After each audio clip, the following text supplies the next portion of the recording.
네,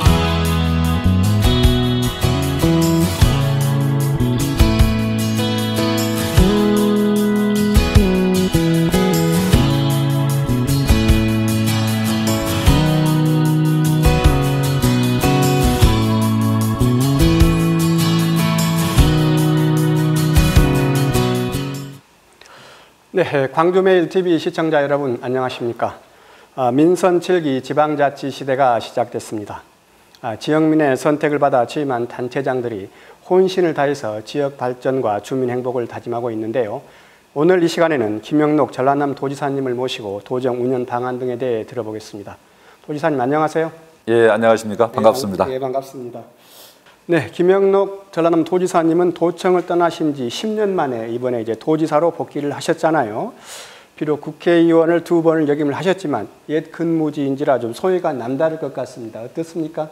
예, 감개가 무량합니다. 정말 10년 좀 넘어서 도청에 다시 돌아와서 이제 도지사로서 우리 도민을 위해서 우리 새천년 전남 발전을 위해서 무거운 책임감과 함께 열심히 일해서 우리 전남 발전시켜야 되겠다는 그런 각오를 가지고 있습니다.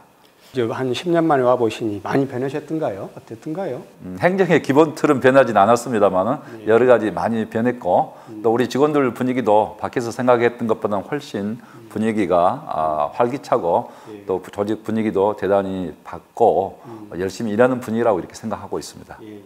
지사님은 최근에 그 직원들에게 불필요한 의전이나 보고는 줄이는 대신에 유난히 현장을 강조를 하셨는데요. 좀 눈길이 좀 끌더라고요. 어떤 의미이신가요? 우선 일하는 데 있어서 제가 과거에 공직 경험을 통해 보면은 잦은 회의가 있거든요. 잦은 회의 하면은 또 밑에 가서 또 회의가 더 이렇게 반복되기 때문에 저부터 회의를 줄이고 또 회의 시간도 1시간 이내로 하는 게 마땅하다. 그래서 간부 정책 회의, 실국장 정책 회의 시간도 1시간 이내로 앞으로 이렇게 하겠다. 그 횟수도 2회에서 1회로 줄였습니다. 그래서 앞으로 정말 집중 근무할 수 있는 직원들의 분위기를 만들어줘야 될 필요가 있고요.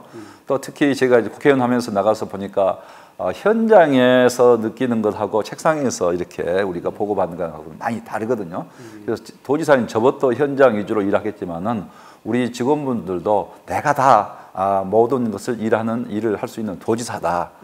본인이 도지사라 생각하고 현장에 나가서 경청하고 또 공감해주고 문제 해결을 함께 모색을 하다 보면은 또 문제가 해결되고 설령 문제가 해결 안 돼도 우리 도민들은 충분히 납득할 수 있다 생각하기 때문에 현장 소통 도지사가 되겠다. 우리 직원들도 모두가 각자 현장 소통 도지사가 돼야 한다. 이렇게 생각을 합니다. 아무래도 조직이 좀 더 활력 있고 도민과 스킨십이 더 강화될 것 같습니다. 그러시면은. 네, 제가 원하는 부분이 그런 부분입니다.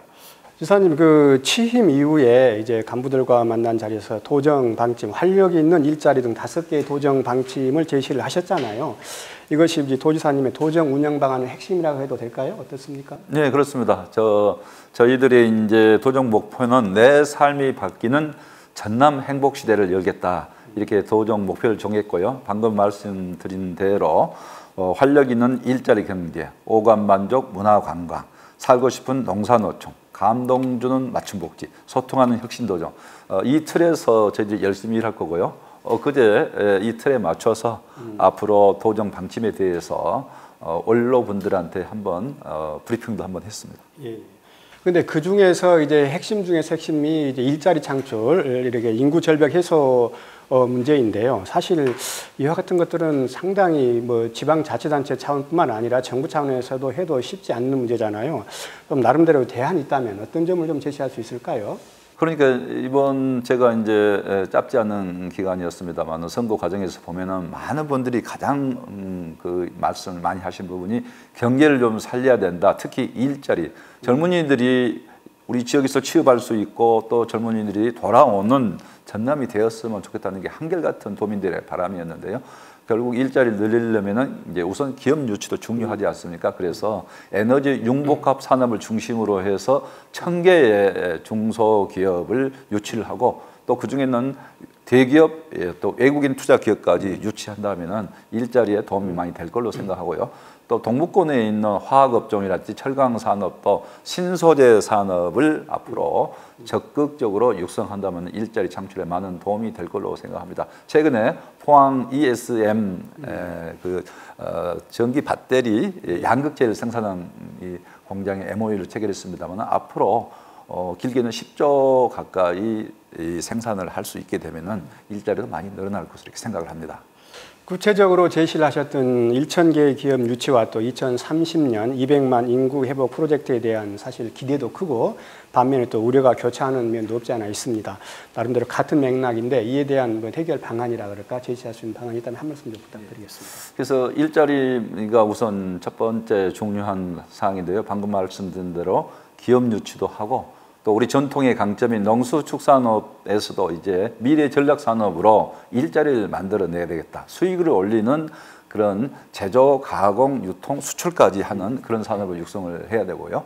그리고 우리 전남이 관광 면에서도 무한한 잠재력을 갖고 자원이 풍부하기 때문에 이 역사와 문화와 전통과 막가모수 고장인 전남의 관광 메카로 앞으로 크게 육성하면 일자리가 많이 늘어날 수 있다. 또 그만큼 관광객이 오면은 인구가 불어나는 효과가 있는 거거든요.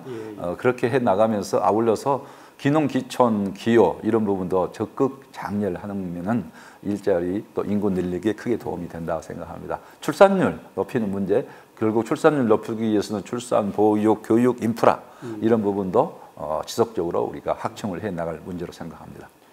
네, 김 지사님이 생각하는 전남의 신성장 동력은 무엇이라고 생각을 하신가요? 신성장 동력은 신재생 에너지 분야와 함께 에너지 융복합 산업에서는 직접적으로 우리가 기업을 유치할 수 있기 때문에 아까 말씀드린 대로 1,000개의 기업을 유치를 하고요. 그 다음에 남해안 해양 관광 분야, 이 분야는 우리 전라남도가 세계적인 강점이 아름다운 해안선과 섬이 있기 때문에 이런 남해안 해양 관광을 신성장 동력 삼아서 관광 산업을 크게 일으키는 것이 앞으로 미래 전략 산업이 될 수 있다. 저는 이렇게 확신을 합니다. 전라남도 하면은 가장 깨끗한 이미지, 그리고 공무원들도 그런 이미지가 강한데요. 안타깝게도 청렴도 문제가 최하위권에 맴돌고 있어서 상당히 좀 난감해하는 좀 문제가 되고 있다는 그런 지적이 좀 많습니다. 이 점에 대한 대책 나름대로 좀 구상하고 계실 것 같은데 어떻습니까? 그 부분은 과거에 한때 청년도 평가가 좀 높게 나온 적이 있었는데요. 최근에 이렇게 청년도 평가가 낮게 나와서 우리 도민들께도 대단히 죄송하게 생각을 합니다. 그래서 앞으로 이 문제는 우리 도정 혁신의 최우선 과제로 생각을 하고 취약 분야를 저희들이 점검하고 평가를 하고 필요한 교육도 시키고 또 민간 협의체를 만들어서 청렴도 문화 그리고 청렴에 대한 여러 가지 항목들을 잘 체크해서 민간 협력 체계로 함께 구축을 하고 이게 추진을 하도록 하겠습니다. 예. 그 광주공항의 어떤 이전 문제든 광주 전남의 상생이 화두지 않습니까? 그런데 이 상생도 중요하지만 더 중요한 것이 상생의 골든타임이 중요하다라는 이런 요론이 많습니다. 이에 대해서 한 말씀 부탁드리겠습니다. 네, 저는 그 말씀에 100% 동의합니다. 상생도 중요하고 이용할 것이면은 가능한 빠른 시일 내에 하라는 게 광주 전남 시도민들의 생각이라고 생각하고요. 저는 민간공항에 광주공항 민간 부분의 이전에 대해서는 광주혁신위원회에서 무조건 이렇게 이전하는 것으로 이렇게 발표를 했는데요. 그 부분은 대단히 정말 환영하고 잘한 결정이라고 생각하고 그런 부분이 가능한 빨리 이루어질 수 있도록 지금 광주전남발전연구원에서 영역을 하고 있는데요. 그 시기를 좀 앞당길 수 있으면 앞당길 수 있도록 이렇게 하는 게 좋겠다. 그렇게 한 게 무안공항의 KTX 경유 문제도 우리가 시간을 더 빨리 할 수 있는 그런 명분이 이렇게 생긴다 생각합니다. 또 그와 함께 그러면 광주공항에 군공항 문제 어떻게 할 것이냐 하는 그런 문제가 남는데요. 저는 그런 문제에 대해서도 민간공항 이전을 이렇게 해주면은 바로 저희들도 당연히 광주 군공항 문제가 갈 데가 없잖아요. 광주 내에서 이전할 데가 없으면 전라북도로 보내겠습니까? 그러면 전라남도로 와야 된다는 것은 우리 도민들도 다 이해합니다. 다만 올 때 그게 합당한 우리 주민들의 의사를 잘 듣고 지원책이 함께 강구된다고 하면은 주민과 협의를 통해서 또 주민 투표를 해야 되거든요. 그런 부분이 이루어진다고 하면은 마땅하다 생각하고 저희들은 그런 문제에도 전라남도가 적극 협조를 하겠다 생각을 갖고 있고요. 거기와 또 한 가지 더 말씀드린다 하면은 한전공대 부지 이전 문제인데 부지 확정 문제인데요. 그 부분도 광주 전남 상생을 바탕으로 해서 순리적으로 생각하면은 답이 바로 나올 수 있다 생각합니다. 예. 그럼 뭐 일각에서 뭐 제시한 한 뭐 7, 8년, 10년까지 공항 문제에 관련해서 뭐 그런 설들도 있던데 뭐 임기 내에도 가능할 수도 있겠네요. 뭐 민간공항은 결정되면 빠른 시간 안에 어느 정도 이전이 가능한 부분이고요. 예. 군공항은 이제 군사적 차원의 검토를 여러 가지 뭐 준비 기간이 필요할 수가 있기 때문에 이제 그런 부분은 뭐 시간이 좀 다소 걸릴 수도 있다고 봅니다만은 그러나 가능한 뭐 국가적 차원의 일이기 때문에 우리 자치단체에서도 협조할 때는 협조를 해야죠. 다만 그런 과정에서 우리 주민들의 생각이 제대로 반영될 수 있도록 중간 역할을 잘하는 게 자치단체의 역할이라고 생각을 합니다. 사실 올해는 지방 분권과 지방자치에 대한 기대가 어느 때보다도 고조되고 있지 않습니까? 이 지방 분권의 당위성과 또 지방자치 발전을 위한 우리 도지사님의 생각 보관 좀 듣고 싶습니다. 예, 지방 분권은 정말 헌법 개정 아니더라도 필요합니다만 꼭 헌법 개정이 돼서 지방 분권이 더 확대되는 방향으로 꼭 명시가 하루빨리 되었으면 합니다. 자치 입법권만 하더라도 법률의 근거가 있어야 자치 입법권을 행사할 수가 있는데 법률에서 금하지 않으면은 자치 입법권을 우리가 행사할 수 있도록 이렇게 바뀌어줘야 되고요. 또 이제 지방 자주 재정권 문제도 굉장히 중요한 부분입니다만은 그런 부분에서는 지방 재정이 지금 8대 2인데 세수 체계가 그것을 6대 4로 방향으로 이렇게 바꾸는 게 좋지 않겠느냐 하는 게 대부분 생각이지만 그런 과정에서 자치도 하면은 또 낙후 소외된 지역이 더 어려움이 있을 수도 있기 때문에 지방세 세원 확충 분야와 함께 지역 균형 발전이 꼭 함께 가야 됩니다. 그렇게 해야 우리 전라남도 같은 그런 조금 세원이 좀 부실한 지역들은 지역 발전 차원에서 큰 혜택을 더 볼 수 있도록 제도를 강구해야 된다 이렇게 생각을 합니다. 예. 우리 도지사님, 도민들에게 한 말씀 부탁드리겠습니다. 저는 이제 문재인 정부 들어서 전남 발전, 광주 발전에 저로 기회를 맡고 있다 생각을 하고 있습니다. 우리 도민들의 그런 기대에 부응할 수 있도록 우리 도민들을 최우선으로 모시는 도민 제일주의 행정 그리고 현장 소통 도지사가 되겠다는 말씀처럼 현장 소통을 강화하면서 이제 전라남도 새로운 성장 동력을 만들어서 그야말로 우리 일자리가 넘치고 정과 사랑이 넘치는 행복 공동체가 될 수 있도록 모든 노력을 우리 도민들과 함께 뛰면서 다하겠습니다. 네, 지금까지 앞으로 4년 동안 전라남 도정을 이끌 김영록 도지사님으로부터 도정 운영 계획과 지역 발전 방안 등을 들어봤습니다.